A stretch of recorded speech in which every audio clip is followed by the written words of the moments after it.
coming to you from an undisclosed location somewhere on the windswept prairies of Oklahoma. I'm your intrepid host, L.A. Marzulli. This is the new Acceleration Radio on KGRA and, of course, on our YouTube. Thanks so much for subscribing.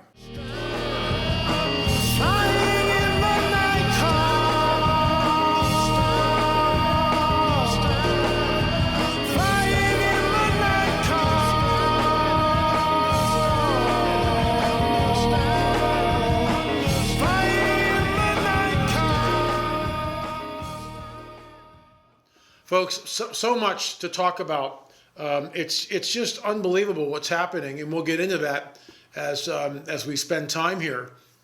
And first of all, thank you for watching on YouTube. There's been some confusion on our Vimeo account. Okay, we have a second Vimeo account where we're just doing video on demand. So we're not posting any of these reports except on YouTube, and hopefully they won't take our channel down.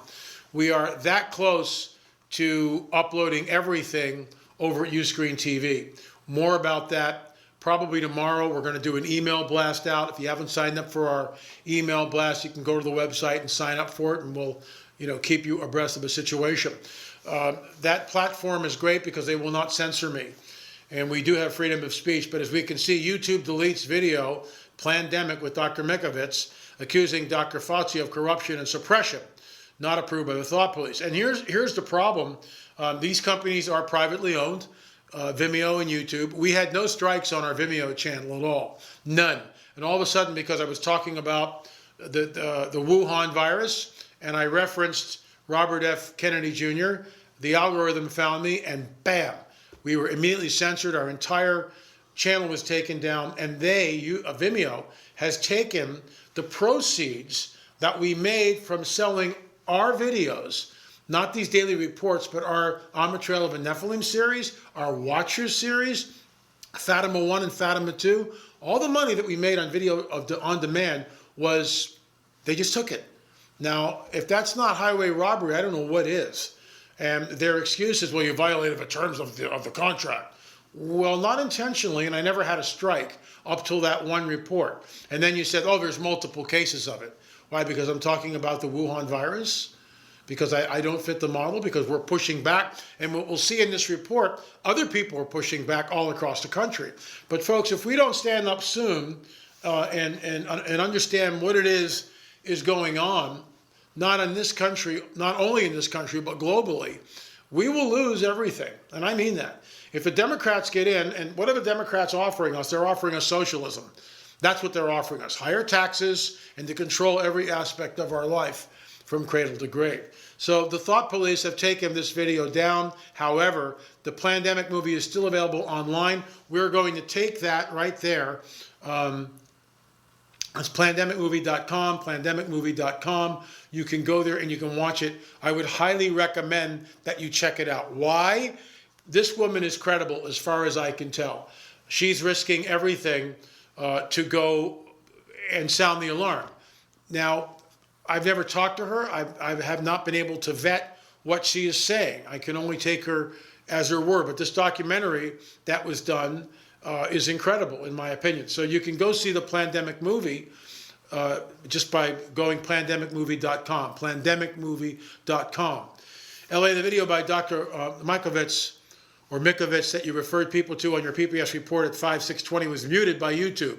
This is an email that came in. However, doing a search in the search engine, I found a recent one with you and many others want to pass on the link. So another one, and we will copy this YouTube link. You can click it and go there and watch it yourself. So Donna also states that our reports have been excellent. So I really appreciate the kudos. Thanks so much. According to doctors with the Association of the American Physicians and Surgeons, over 90% of patients treated with hydroxychloroquine successfully recover from the coronavirus. One American person's sharp report. So what are we supposed to believe, folks? I'm just amazed that the Dr. Fiasco and others are rushing towards, we have to vaccine the entire planet, when we've heard from other medical doctors that if you haven't seen our report from earlier reports, specifically Dr. Graves, You'll find that incredibly interesting. In the second half of the show, we bring on another medical doctor who talks about the efficacy of hydroxychloroquine. And I think you'll find the interview we did with him absolutely incredible. We pre-recorded it yesterday, but we're releasing it on Acceleration Radio. So why is it that Dr. Fauci is saying that hydroxychloroquine doesn't work when they're using it in Mexico over the counter? According to one report that I read this morning. In other words, you can just go and get it at your pharmacy. You don't need a prescription for it. It's perfectly safe. Now, people can argue with that, and I understand that. I'm not a physician, but it seems like it's readily available in Mexico. Reports that we had that they've been giving it to the people in India. And entire families are on it. If one person comes down with COVID, then the entire family goes on a regimen of hydroxychloroquine with a zinc pack, the Z-pack. Erythromycin and also zinc. And apparently their numbers are way down. So what, really folks, what are we looking at? You got to remember that Dr. Fiasco and Dr. Birx came in and told Trump that he has to shut down the economy or 2.2 million people will die. And I'll get to that in just a little bit. That model is absolutely been shown to be flawed. So we've shut down the greatest economy in the world. 30 million people are out of work and then we're getting these draconian measures from the governors, from states like California, and I'll read that in just a little bit. It's alarming to what is going on here.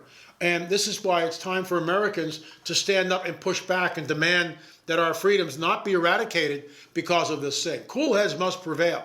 And again, I've had emails from people, oh, you're telling people, that COVID-19 is not real. I'm not saying that at all. People have died from the virus. My brother has 2 people that he knows, friends of his, that have died from it. My friend Francisco Correa in Portugal, his 102-year-old grandmother died of it. So, we've had people that came on the report, people in Ecuador have died from it. That's not what we're saying. But people died from the flu this year. You get that? Upwards of 30,000 people died from just the seasonal flu this year. We didn't lock down the whole country for that. We didn't lock down the entire planet, which is an unprecedented event in the entire history of this globe as we know it. So why is this happening when we've got reports about the efficacy of hydroxychloroquine in combination with erythromycin and zinc? Why are we going there? It's affordable. We don't need trials. We don't need a vaccine. We use this regimen as a prophylaxis to prevent the disease. And this thing is morphing. And we've already been warned that when it returns in the fall, it's going to return with a vengeance. How do they know that? How can they possibly predict that? Not all doctors agree with that assessment. Are we being herded? Is this a managed agenda? And I have said on this report from the get-go that I thought we were looking at a managed agenda, a takedown by the deep state, by the New World Order. So now we find out that Dr. Fauci and Dr. Birx used the Imperial College model, now confirmed as a complete fraud, to persuade President Trump to lock down the entire U.S. economy. I'm going to play this little clip, and you'll hear the audio of it. This was just released. Stunning change. Major plans to reopen. U.S. Surgeon General Adams dumps Gates' predictive contagion model. All right, so they've basically taken the contagion model and they've dumped it. And it says, in a stunning turn of events, Surgeon General Jerome Adams, Jerome Adams explained in an interview on Live XM Radio that the Coronavirus Task Force has effectively dumped Bill Gates, the Centers for Disease Control, and the World Health Organization predictive contagion model, and is now working with the real data. Let me repeat that for you guys. So it seems like pushback is beginning to happen. We'll follow these stories. We'll report on them tomorrow and keep you abreast with what's going on. But in my opinion, and I've said this right from the get-go, this is a managed agenda with a purpose that I think now has become extremely nefarious. Again, from this article, Dr. Tony Fauci and Dr. Deborah Birx used the Imperial College model to persuade President Trump to lock down the entire U.S. economy. The fraudulent model predicted 2.2 million American deaths from the coronavirus pandemic. And of course, let me just stop right there and kind of weigh in on that. That is true, and I understand that. The argument from the other side will be, well, if we didn't lock down the economy, we would have had 2.2 million deaths. Well, we don't know that. Remember, they built all these hospitals because they figured the death toll was going to go through the roof, and it didn't. The two ships, one anchored outside of Los Angeles, the other anchored outside of New York, were there to treat the overflows, which never happened. So obviously, Fauci and Birx will say, well, this worked because we were wearing masks and we applied social distancing and we shut down the economy. But as other doctors have come on the record and stated, not so fast, citizen, that this might have been the worst thing we could do. I saw one medical doctor, this guy's on the front lines, talking about the fact that when you isolate someone, their immune system actually gets weaker because all day long we touch things and we're picking up bacteria and our body reacts to that. I'm no doctor here, but I watched that and I found that very interesting. And that's just, apparently it's a medical fact. So when you isolate someone, their immune system actually becomes less effective. But when they're out in the public, and this is why many people were asymptomatic with the disease to begin with, because they were just immune to it. They never got it. So this will be debated for years to come. Was it the fact that we shut down the greatest economy in the history of the world and practice social distancing? I saw this woman yesterday riding in her car with a mask on. I mean, why is she doing that? Let's continue. The authors of the Imperial College model shared their findings with the White House Coronavirus Task Force in early March. Dr. Fauci and Dr. Birx then met with President Trump privately and urged him to shut down the U.S. economy and destroy the record Trump economy. A new critique of the Imperial College model finds the study is completely unusable for scientific purposes. The study is a sham. Now, those are really strong words. That's a very, very strong indictment. And as information comes out, we will be providing you with that as best we can. It's very difficult to vet everything. And that's why I urge, do your own research. Be a Berean, as the Bible specifically states we should be. In other words, do your own research. Go out there and if you've got information that this information that I'm telling you is wrong, please shoot me an email at la@lamarzulli.net. But we're staying on it diligently here. And also I'm working on number 5 in the film, shameless plug, part 2 of America's Stonehenge. But let's continue. This is amazing to me because I got it from 2 separate sources. This came from an article on Yahoo News, and the headline is Post-Coronavirus Crisis, Should We Go Cashless? I have a friend whose accountant told him yesterday on the phone, when my friend called me immediately, who's a Christian. The accountant is not a Christian, but he's an accountant. He's the bulldog of an accountant. This guy stays abreast with the financial climate.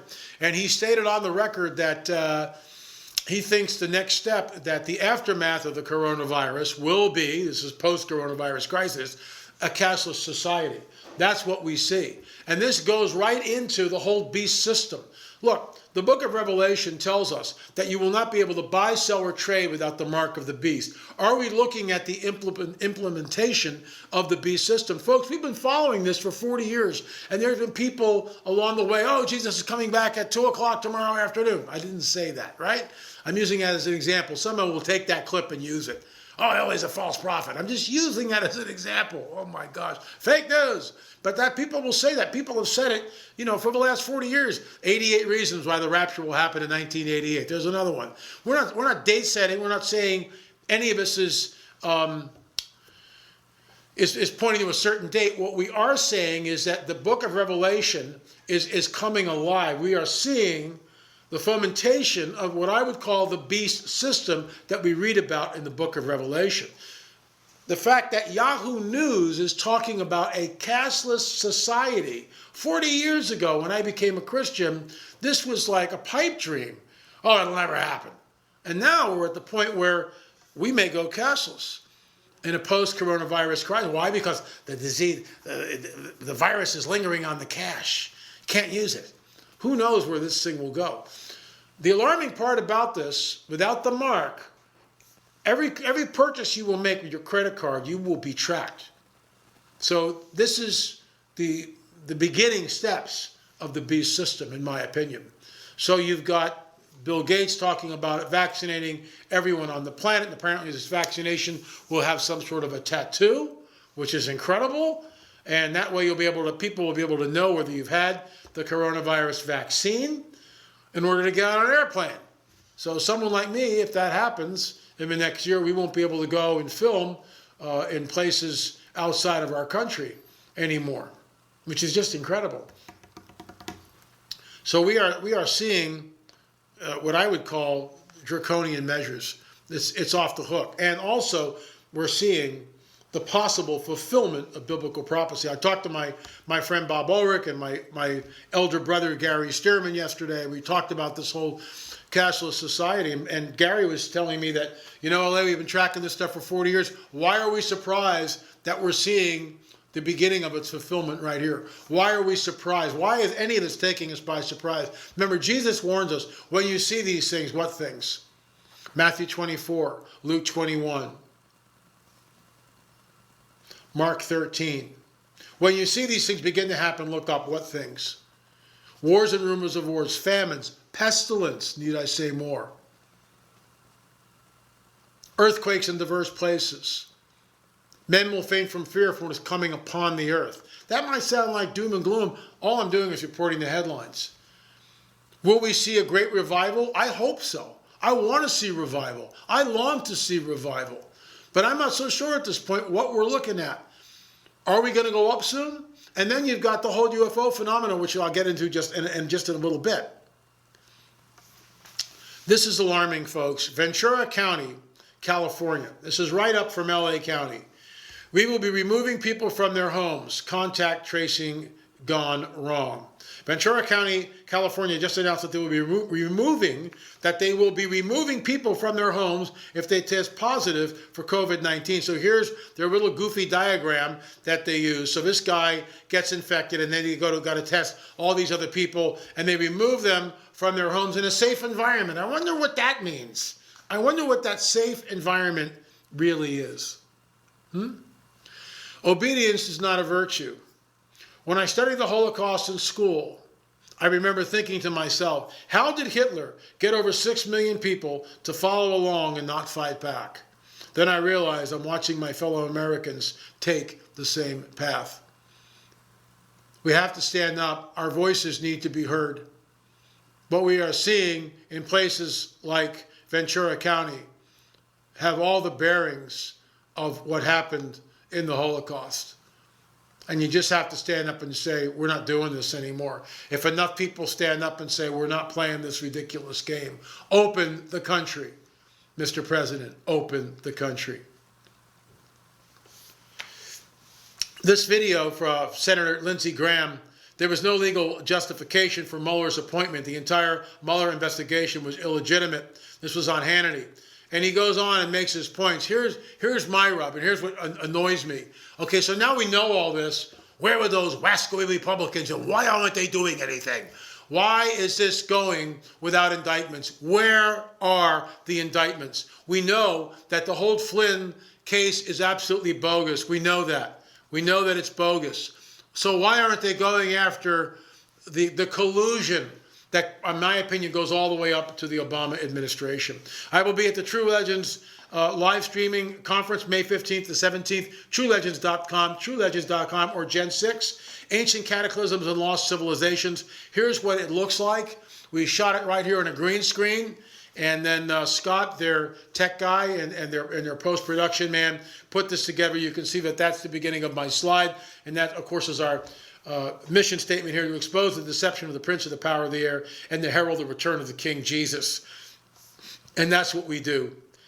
And, excuse me, 3, 2, 1. And that's what we do here on Politics, Prophecy, and the Supernatural, and of course, Acceleration Radio. So go to truelegends.com or Gen 6, or just Google Stephen Quayle. Up it will come. Get your tickets. May 15th to 17th. Derek Gilbert will be speaking. Stephen Quayle, Russ Dizdar, and Russ is incredible, and others. Dr. Michael Lake will be there. And of course, Celeste Salome, who we've had on this show several times, will also be talking about it. My presentation, Ancient Cataclysms, Lost Civilizations. I think you'll find that really fascinating. Folks, www.buyjingles.com. This stuff really does work. Listen to these two testimonies, one from Hannah and one from Diana. I know them by heart because I've been reading them here. Hannah's, she's down in Georgia. Red clay stains all of her clothes. Guess what? Used the Jingos, got it all. Completely. Diana's talking about her rug, her laundry and power wash, and cut through old stains like a boss. Her quote, she says, we'll recommend and buy again. Thanks for the referral. Folks, www.buyjingles.com. This stuff really works. We use it around here all the time. I love the little travel pack when we're on the road. And of course, we haven't gone anywhere. But when we do go to conferences and we're on the road, always take this because I'm a sloppy eater. I love my spaghetti sauce. Sometimes a little too much. Gets on my shirt, bam, we go with the Jingos. We also use it on Scooter because Scooter is now 13 years old and she has time-to-time accidents. Basically once or twice a week, get the Jingos out, voila, the stain is gone. So you've heard it from Hannah and Diane. You know, did wonders for my rug, laundry and power wash, cut through old stains like a boss. There you go. Hannah says Jingos has gotten all the stains out. www.buyjingles.com. Folks, we'll see you on the other side of the break with our very special guest, Dr. LeCat. I think you'll find him it was a remarkable interview. By Jingos, it's amazingly fresh and clean out here in beautiful New Zealand. G'day America, I'm Tarby, and I want to tell you about my new ultimate stain and odour remover, Jingos. My Jingos gunk gobblers will tackle stubborn organic stains and eliminate nasty stinking odours at the same time. Jingos effectively removes those little accidents like wine, coffee, dirt, blood, grass, even pet stains, and odours like fish, garlic, even skunk. Jingos is environmentally friendly, safe for use on fabrics, carpet, upholstery, and it works great as a laundry pre-soak on the worst pet or people accidents. Come on, America, what are you waiting for? Just go online and order your Jingos for $12.95 and get a 4-ounce travel pack free. Crikey, pay $19.95 and I'll double your order. That's 2 large Jingos and 2 travel packs for just $19.95. Blasted seagulls, where's my Jingos? Okay, nurse, let's get this man to the ER stat. Right away, doctor. We see this every day. Heart attack or angina pain due to blocked and clogged arteries. Chelation can remove obstructions or blockages from arteries and help avoid painful and expensive surgery. Now there's Angioprim. It's a liquid oral chelation product that you take with juice. You start to feel the results fast. Angioprim increases blood flow all over the body, and that means more energy and strength to take on the day with less aches and pains. 60 years of research has gone into chelation, and Angioprim is the result. A safe and easy way to unblock your veins and arteries from buildup that slow circulation. Paging Dr. Jones. Please report to the emergency room right away. Log on now to angioprim.com. That's ANGIOPRIM.com. Or to speak with a trained consultant, give Angioprim a call at 954-882-7221. That's 954-882-7221. Folks, this is very important information. What's to be said about CBD? AncientLifeOil.com. Our CBD is made from hemp and has 0.003 THC, which means this wonderful product won't get you high, no matter what amount you take. What does CBD do for the body? My hands are tied. But you can Google CBD benefits and be astounded. When you're finished reading, you'll want to log on to AncientLifeOil.com. That's AncientLifeOil.com and purchase. Life is good when you feel good. People are tired of pain. People are asking for non-GMO organic products to help them with, you fill in the blank. Legal in 49 states, and again, our CBD is made from hemp. Ancient Life Oil is about helping people one by one by one. If you wonder how good the product is, the CEO takes it every day without miss. AncientLifeOil.com. That's AncientLifeOil.com. Have a great day. You can tug all day long on a carpet that's been glued to the floor. Then you hurt. There are many strong glues out there. Let's see, there's liquid nails and Gorilla Glue. You ever try to remove 3M 5200? That adhesive is strong. Then there's bathroom caulk, silicone rubber, adhesive tape, super glue, flex tape, and stickers, graffiti. Scientists have come up with glues that stay stuck and can't be removed. Until now. Until Handyman Formula by DeBond. That's right. 95% of adhesives become unstuck when you spray Handyman Formula directly on them. Just spray, wait a few minutes, and remove. It's amazing. Most adhesives become unstuck when you use Handyman Formula. Visit DeBondCorporation.com or MCMaster.com. Call 561-575-4200. This stuff really works. Handyman Formula by DeBond, a great Christmas gift. Mainstream media's most wanted. KGRARadio.com.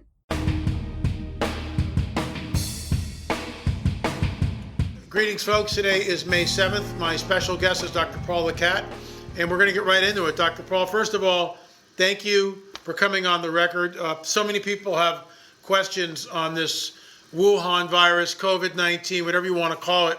I want you to start off, if you will, by telling us exactly what your qualifications are so people will know who it is that they're talking to.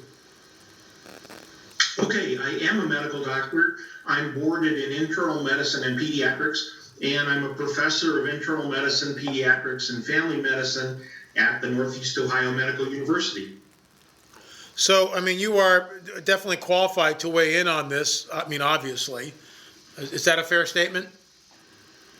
Well, I'm not an infectious disease specialist, and obviously there are a lot of things that are still unknown, and I think that's what we're struggling with. We don't have hard data to stand on because it takes so long for something to get published and to be researched properly before somebody's willing to stand on it. And we're not used to functioning in a mode where we actually have to guess or try something that seems like the best option. We're used to standing on very firm ground, but we're not there right now. What are your thoughts on the lockdown? We've heard from different people, it depends on who you're talking to, that the lockdown wasn't necessary, we didn't need to do this. Other people take the exact opposite view. What are your thoughts? I'm sort of in the middle, but I'll explain that, and I'm not really in the middle. So when this started, we didn't know what the numbers were from China. We didn't know what the death rate was, and so Ohio was one of the first states to close everything down. And honestly, I can't argue with that. I think to go strong in the beginning with isolation, I thought was actually a reasonable policy. Now that we're seeing the real numbers and the effects, I think you have to weigh that more carefully. And I really think it's time now to start opening things up. With that said, you have to be a little careful. You can't just throw the floodgates open and let everybody do everything. But I really think it's time at this point to start allowing people back into the world and get the economy running. Yeah, I mean, in some ways, when you think about the economy collapsing, and I don't know the stats on this, but I have heard that alcoholism is through the roof, suicides, drug addiction, because people aren't working. People need to work. That's where most of us get our identity from and our self-worth from. Let me ask you something. Again, it's all over the map on this thing. It depends on who you read. And you'll get one opinion over here, the exact opposite opinion from someone else. So, I'm just trying to find the truth out, like most researchers. But when we had Dr. Graves on the show, probably about 3 or 4 weeks ago, and in that PPS report, she told us that she works with a consortium of doctors. They do a call like once a week or once every 2 weeks. It's like a big, huge circle of doctors. And they were all talking about hydroxychloroquine in conjunction with zinc. And they wrote this letter and hand-delivered it to President Trump. And the very next day, that's when Trump stood up and talked about hydroxychloroquine. Immediately, Dr. Fauci gets up and says, well, we don't know about that. Please address that in your opinion. What do you think we're looking at? And why is it effective or not effective?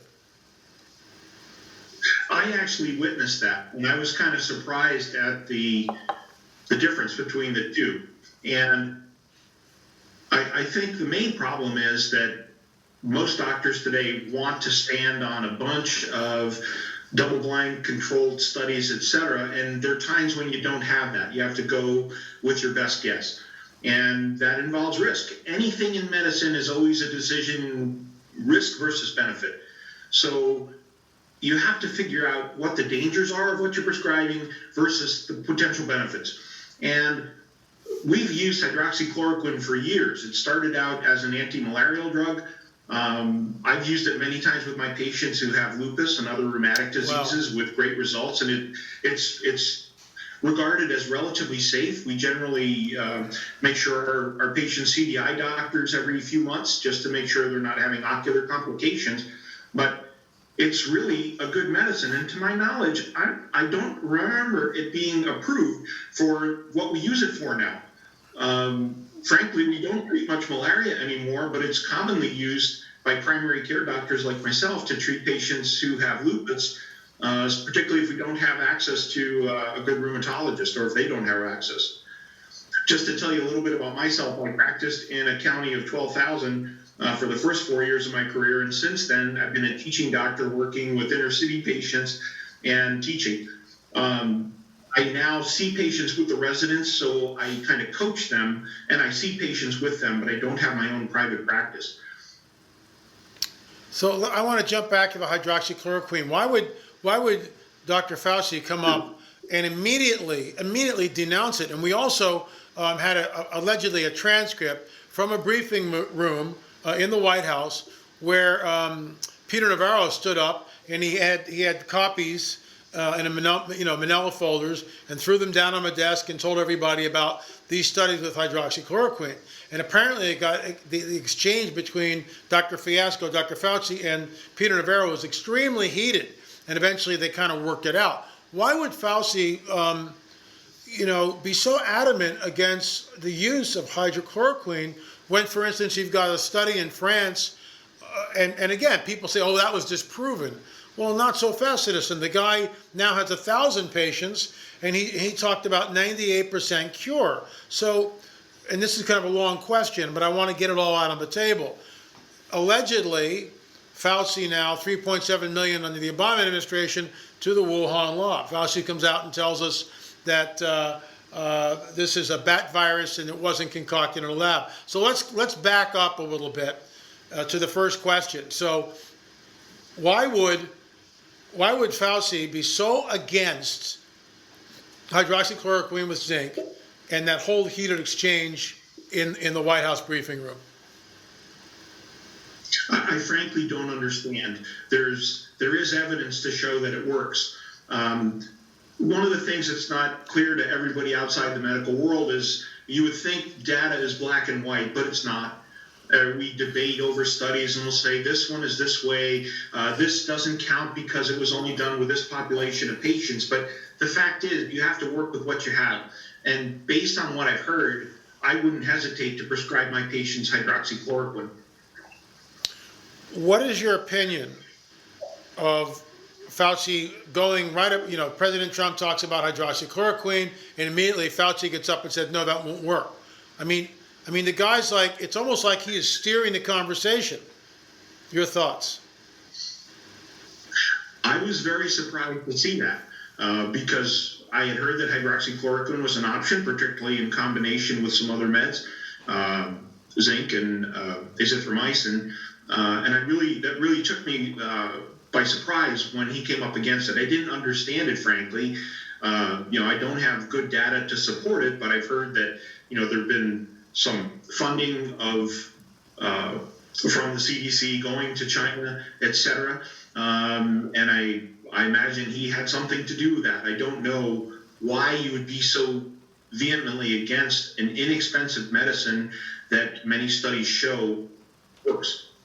Well, I don't understand. Well, it's now come out in the public record that Dr. Fiasco was directly involved in getting that $3.7 million over to the Wuhan lab. So he comes out and he's so sure in telling us that this virus was not constructed in the Wuhan lab. And I just want to say something. There was this an internet little statement by a Japanese doctor who was a Nobel laureate, but it's proven, at least from my study, to be a canard. that it was, he never said this. But this Japanese doctor allegedly, in that story, which was fictitious, basically stated that he would bet everything that this thing was constructed in a lab. As a medical professional, and I realize you're not a virologist, I mean, I get that, but what's just your gut level feeling? Do you think this thing escaped from the Wuhan lab, or was it, in fact, did it come from the wet market? So based on the information that I've learned, I'm going to give the source. It was actually from the Epoch Times. They did a really nice YouTube story on the Wuhan virus. And when they tell you what the components are of that virus, there's almost no way that they could have come together. And they do a very nice job of constructing where the research went. They talk about the S proteins being extremely similar to other viruses. And the scientist who put this together, I believe her name was Lee, figured out how to make viruses that only infect bats now transmissible to humans by putting certain proteins. I believe it's the ACE2 receptor. And that receptor allows the virus to attach and inject the contents into the human cell. Viruses are very, very specific to species generally. So dog viruses generally don't infect humans. Sometimes there's some crossover between primates and humans, but it seems, first of all, extremely unlikely that a bat virus could infect a human under any circumstances. I'm sure there are examples, but it's extremely unlikely. And when you look at the components that make up the virus, at least according to the sequences that were reported, you have sequences from the SARS virus, the HIV virus, according to an Indian study. It really seems you're taking ingredients from all over the place that shouldn't have happened. And when you sequence those proteins, it's 100% match for some of them. And to me, that I can't imagine how that could have happened in the natural world. It seems, particularly in following the trail of the research that Dr. Lee did, over a period of about 5 years, she put this thing together. So let me ask you this: with that in mind, you've got one camp which is telling us, emphatically telling us, that this is a natural phenomenon, that this virus just somehow jumped species and here it is, voila.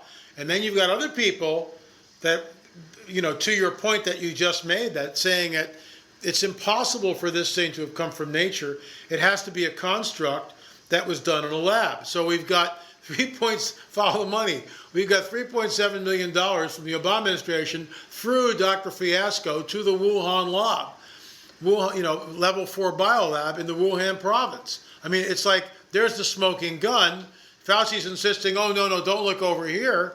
But then, and I can't vet this, I don't know, but it appears that there have been patents out already, not only on the virus, but on some sort of a vaccine that can go against the virus. I watched a program today in which another medical doctor was stating that you can't get a vaccine for a virus because they're constantly evolving, they're constantly morphing into something else. So you get the vaccine over here, a month later it's not going to work because the virus has evolved into something else. Your thoughts? I think it depends on the individual proteins. Some proteins are relatively stable and don't mutate. I think we underestimate the precision with which God put together all of the proteins in our body. So, for example, if you change one part of a DNA, one little segment of a DNA that codes for your hemoglobin, you have sickle cell disease, which is a horribly disabling disease, and that's just one mistake. So the analogy that's used is a lock and key. So proteins fit into other proteins as a lock, as a key fits into a lock. And you can change very small things, and if you do so, the proteins won't fit. So the incredible precision that's built into those proteins is amazing, and tiny changes can cause massive structural changes. My point is, viruses mutate very quickly, and we don't know how quickly they do mutate. It may be possible to have a vaccine,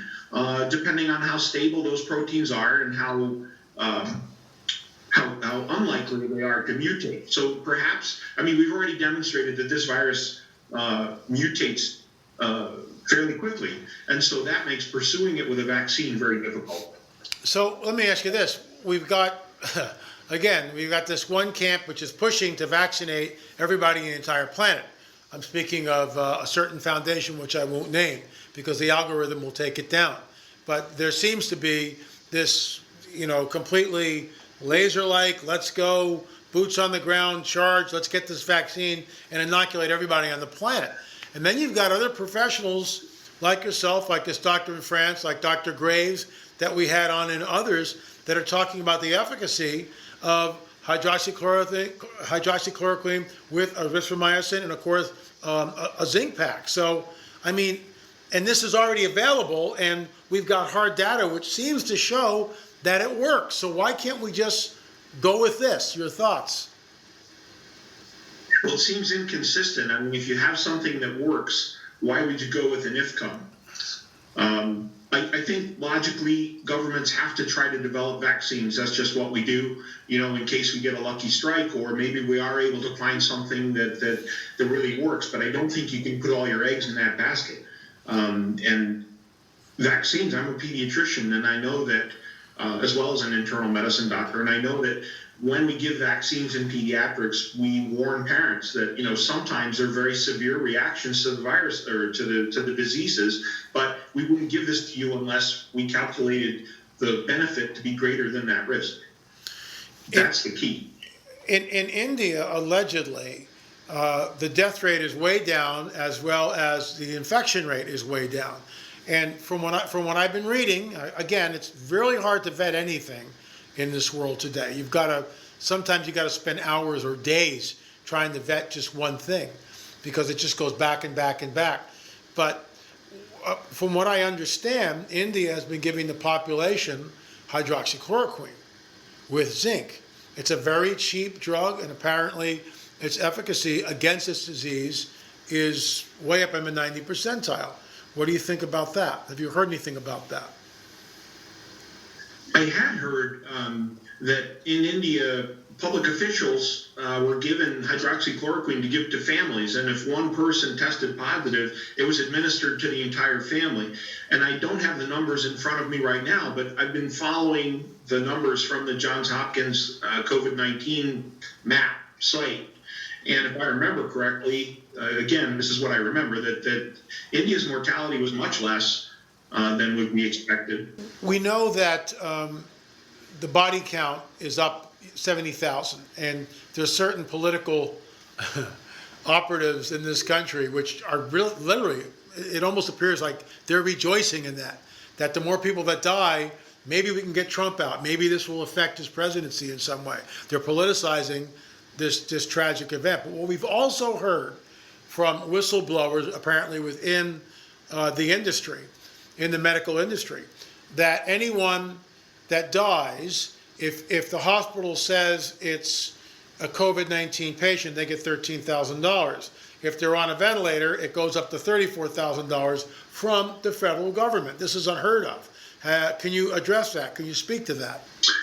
I really don't deal with critical care settings, so I'm not sure that I'm qualified to comment on that. But I know that, as you've pointed out, many of the resources that were designated for areas like New York or LA really weren't used. And I think that that's a sign of success. One of the ways that we talked about this virus from the beginning was that it could spread very quickly. And you had a great story on Ecuador the other day where they kind of had a burst of infections. And I think that the mortality was something like 1,000 people, but it's a nation, if I remember correctly, of 18 million people. So it seems very severe. It's kind of like taking the whole flu season and having it happen in 2 weeks or less. And so the hospitals are overwhelmed, the morgues are overwhelmed. And so the strategy of isolation that I'm familiar with is that you're taking a disease that would otherwise make a big spike and stretching it out so that you're not overwhelm the capacity of the medical system. Barring finding a vaccine or a new cure, it would appear that whoever's going to get COVID is going to get COVID. We're just trying to slow down the infection so that there are enough medical resources to treat those people. And of course, I'm hoping and praying that we find a cure or some other way to address that. Circling back to the original question, we were told in the onset of this disease that unless we lock, President Trump especially was specifically told this, models based on this guy in England, and he's been wrong apparently numerous times. And he was quoting like 2.2 million people will die in the United States unless we completely shut everything down. So we did that, we shut the economy down, and there's no, I mean, how do you even know that this worked or not? I mean, how would we know that social distancing and wearing a mask is actually helping? And some people, again, some medical doctors are saying that the mask, we wear a mask so, we don't infect you if we're cutting you open type of a thing. But this whole transmission stuff is just a bunch of hooey. So what are your thoughts? Well, if we go back 100 years to the Spanish flu epidemic right after World War I, there are reports of medical students who actually helped with the epidemic, and they were actually the target population. It was killing off a lot of young people, late teens, early 20s. And at least in the one example I saw, and I apologize, I can't bring it to mind, I believe it was in Philadelphia, but none of the students died, and all they had to work with were cloth masks and soap and water. And by following hygiene protocols, they all survived something that should have been very dangerous to them. So, we're at 2.2 million people in this one model that were supposed to die from COVID. So it's still under 100,000. I think the numbers are inflated. And from what I've been getting from nurses and everybody else on the internet, but it's source material. So the only way I could vet that would be to try to hold their feet to the fire. Where do you work? Can I have some identification? Blah blah blah. But we keep hearing from multiple sources that the numbers are padded. So we know a normal flu season can be as low as 15 to 20,000 people and as high as 50,000 people. So when we start comparing the numbers from the Wuhan virus to the normal flu, maybe Wuhan's a little bit more, maybe it's not, because they're padding the numbers. What say you on that? I think the one number that's hard to argue with is the death rate. And when you look at that compared to a population of a country, the death rate is actually very low. I think a great deal of confusion has come about because of the way we do the testing. Typically, we don't test people unless we have a suspicion, although we may start doing that to get people back to work. So when you isolate the population to people that have symptoms, especially with this disease, there's a whole pile of other people who are asymptomatic running around. Sure. And so if you look at those who are confirmed versus the death rate looks quite high, 10%. But if you compare the number of deaths to the population of a country, you're talking about thousands of a percent in mortality. And obviously any mortality is bad. Of course it is. I always hesitate, it's just one of those things where I'm surprised that it's having this impact given the other diseases that we deal with. And I'll let you go with this last question, before your final thoughts, but this is my last question before, I'll let you go with your final thoughts, but let me do it again. 3, 2, 1. So let me ask you this. We're seeing in places, your state, Ohio, draconian authoritative measures that are Stalin-esque in their severity in some cases, almost like something out of the Third Reich. It's funny, anyone who stands up and protests, they're labeled a Nazi. But what we're seeing is the real Nazis are people like Whitmer who are acting in this draconian manner. What's happening in Ohio, what's happening in California, what's happening in Texas. The woman in Texas with the hair salon fined $75,000 in 7 days in jail. For someone like that, that'll bankrupt her. And this is, again, she's got a GoFundMe page. I think it's up over, getting close to 200,000. I'm going to throw in $100 because it's time for people to stand up and push back against the tyranny. Do you think that this Wuhan virus is being weaponized by entities perhaps offshore, the New World Order, to collapse America and bring in a New World Order, their motto, out of chaos, order. What say you? I think this virus has clearly been weaponized. I think it's been constructed, and if you follow the path of the research, they've been trying to figure out how to infect people with viruses that only exist in animals. And the connections to the military, at least to my reading, have been very strong in China. Now, whether that virus was released by a klutz in the lab who forgot to wash his hands, or if it was intentional, I can't speak to that. I wish I could, and I would hate to think that it was intentional, but I suppose you always have to keep that in mind as a possibility. Dr. Paul, thank you so much for coming on the record. You're just a wellspring of information, and it's great to have just some solid, someone who's in the profession like you are to address all of these questions, because I'm a lay person, and so I don't really know what we're looking at here, and it can be very confusing, and I know our viewers are wondering the same. What are your final thoughts, sir? I think it's the public and medicine aren't used to having uncertainty, and frankly, it's a way of life. We always have to explain to people that there's no test that will perfectly exclude the possibility of cancer. I could have a brain tumor right now, and this is particularly upsetting to many people because of the uncertainty involved. We don't have research. We haven't gotten good randomized placebo-controlled trials of drug against drug, and it's going to take time because of the systems that are in place actually to protect us. But in situations like this, sometimes you have to shoot from the hip, and again, you do your best to weigh the risk versus the benefit of any therapy, whether it's a vaccine or a drug. And that's how all medicine works. I think it's surprising to the average person that there's as much uncertainty in medicine as there is. And not to acknowledge that is an exhibit of supreme hubris. Dr. Paul, thank you so much for coming on. I know our viewers will glean lots of information, and if you have got anything else, you've got my email, please shoot me an email and we'll get you right back on. Thank you so much, sir. Really appreciate your time. Thank you. My pleasure. Thank you, LA, for all you do. Thank you, sir. Hey, folks, as sometimes when we turn off the cameras, which we did, and now they're back on, during that space, Dr. Paul gave us a nugget, and I just want him to share what he just shared with me. Please start that whole thing over again.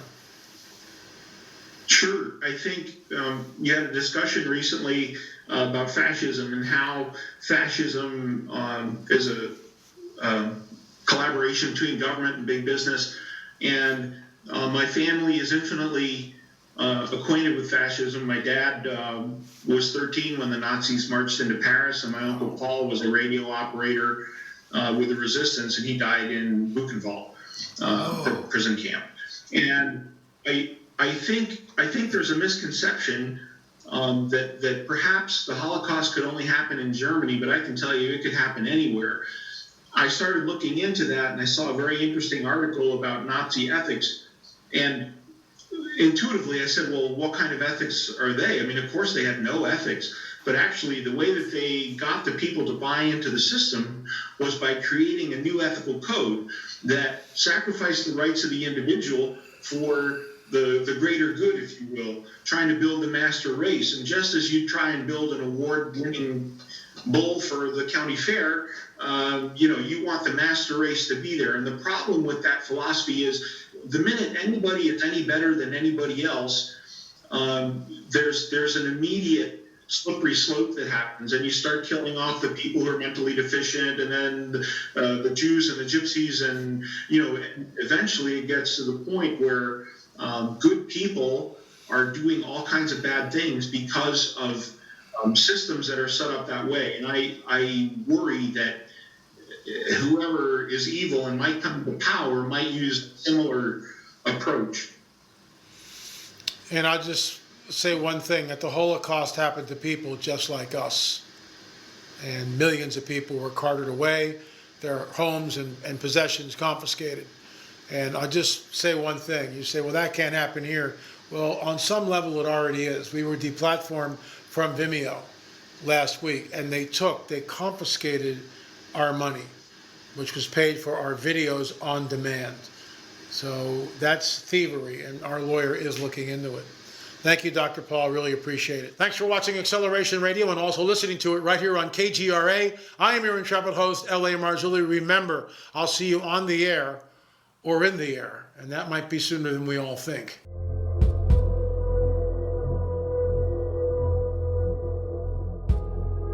There is an ancient site in New Hampshire that may date back 4,000 years.